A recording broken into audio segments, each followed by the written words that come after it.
Hello friends, welcome back with a new video of pre-formulations. It is just about the important topics, tablet methods, which are like important in pharmaceutics. So we'll talk about the surface area first. So surface area in any particle has a surface area. So to determine that surface area, we use two methods. So let's see that symmetrical particle we can't easily measure surface area. ठीक है, हम symmetrical जैसे कि हमारा particle अगर ये होता है, गोल होता है, तो हम उसका मेज़र कर सकते हैं, बट ऐसा नहीं होता। तो जिसके लिए हमें क्या होता है, हमारे पार्टिकल क्या होते हैं, असिमेट्रिकल होते हैं, लाइक दिस। ठीक है, so we need to measure the equivalent diameter. तो हम वहाँ पे क्या यूज़ कर रहे हैं, इक्विवेलेंट डायमीटर यूज़ कर रहे हैं, सच एज फेरेट डायमीटर। ठीक है, फेरेट डायमीटर कौन सा होता है, ये वाला। ठीक है, उसके बाद हमारा होता है कौन सा, मार्टिन डायमीटर। मार्टिन कौन सा होता है हमारा, ये वाला। ठीक है, उसके बाद हमारा होता है प्रोजेक्टिव डायमीटर। प्रोजेक्टिव डायमीटर कौन सा होता है, ये वाला। और हमारे कुछ डायमीटर और होते हैं, लाइक स्टोक्स डायमीटर। जबकि अगर किसी अदर नॉन सरफेस एरिया का जो पार्टिकल होता है, ठीक है, तो उसकी सेडिमेंटेशन रेट के बेसिस पर, उसके वॉल्यूम डायमीटर पर, उसके वेट के डायमीटर पे, ठीक है, बहुत सारे ऐसे ऐसे होते हैं। ठीक है, तो सरफेस एरिया ऐसे होता है बेसिकली। अब इसके क्या है, देखो क्वेश्चन यहाँ से आता है कि methods to determine the surface area. दो मेथड होते हैं, adsorption method and air permeability method.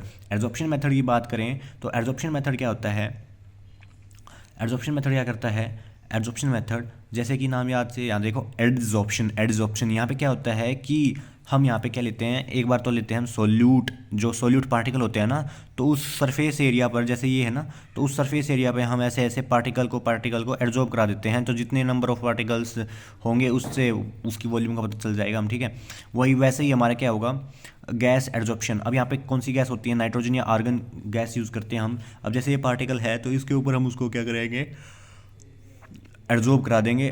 और जितनी वॉल्यूम ऑफ गैस रिक्वायर होगी मोनोलेयर बनाने के लिए, इसके ऊपर को एक ही लेयर बनाने के लिए, तो वो बता देगी इसका कितना सरफेस एरिया है। ठीक है, तो ये दो मेथड होते हैं, amount of gas require to form monolayer on a surface of the particle, volume of gas in monolayer is directly the function of the surface area. ठीक है, तो अब यहाँ पे क्या होता है, इसकी इक्वेशन होती है, कौन सी होती है, बेट इक्वेशन। बेट इक्वेशन जिसकी फुल फॉर्म क्या होती है, बर्नएवर एमिट टेलर बेट इक्वेशन। ठीक है, उसके बाद इंस्ट्रूमेंट क्या होता है, क्वांटासॉर्ब यूज़ करते हैं हम गैस एडजॉर्प्शन में, क्वांटासॉर्ब, और डिटेक्टर होता है thermal conductivity. After that we have air permeability method. क्या है, एयर परमेबिलिटी मेथड। जैसे नाम से पता चल रहा है, इसमें क्या होता है, एक पाउडर बेड होता है जिससे हम प्रेशर के साथ क्या कराते हैं, लिक्विड फ्लूइड को, ठीक है, फ्लूइड को, एयर को पास कराते हैं, और जितनी परमेबिलिटी होती है उसी बेसिस पे हम क्या बताते हैं, इसको सरफेस एरिया बताते हैं। ठीक है, more the surface area less will be the penetration of the air through the bed, right. तो अब देखो, एयर परमेबिलिटी मेथड ये क्या कहता है, रेट ऑफ गैस और liquid permeate A bed of A powder is calculated. तो इसमें क्या होता है कि एक पाउडर पैड, जैसे पाउडर होता है ना, पाउडर, उसका ऐसे बेड बना लेते हैं, उस पर पूरे पे वो डाल देते हैं हम, क्या, पाउडर डाल देते हैं।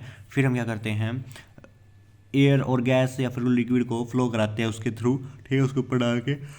तो वहाँ पे क्या होगा कि जो रेजिस्टेंस होता है ना, resistance to follow of the liquid through a plug of compact powder is the surface area of the powder. क्या है, रेजिस्टेंस, जितना ज़्यादा रेजिस्टेंस होगा of the fluid through a plug, ठीक है, एक फ्लूइड को पास करने के लिए, ठीक है, गैस और air something what liquid somewhat may be anything, right. उसको पास करने में जितना भी समय लगेगा, जितना फोर्स लगेगा, जितना रेजिस्टेंस लगेगा, मतलब ये है कि उसमें ज़्यादा ही, उतना ही ज़्यादा वहाँ पे सरफेस एरिया है, और उतनी ज़्यादा वहाँ पे क्या है, कवरेज है पाउडर की। ठीक है, और वो इजीली फ्लो नहीं होने दे रहा है। तो अब देखो यहाँ पे क्वेश्चन आता है यहाँ से कि जो हम इक्वेशन यूज़ करते हैं इसको कैलकुलेट करने के लिए, कौन सी है, एक है कॉन्जी Karman equation, remember this one, कॉन्जी Karman equation. दूसरी वाली है पोजली इक्वेशन। इंस्ट्रूमेंट यहाँ पे होता है फिशर सब्सिव, डिटेक्टर जो होता है वाटर मोनोमीटर होता है, बट इसकी तो इक्वेशन इंपॉर्टेंट है, देख लो। और इसमें जो है इसकी इक्वेशन है बर्नट एमिट टेलर, जो बेट इक्वेशन होती है, क्वांटासॉर्ब इसका जो क्या कहते हैं इसको हम, इंस्ट्रूमेंट है, ये भी बहुत इंपॉर्टेंट है, अगर आप समझ गए होगे। और remember the gas which are used in adsorption method is nitrogen and argon. Thank you, hope you like it.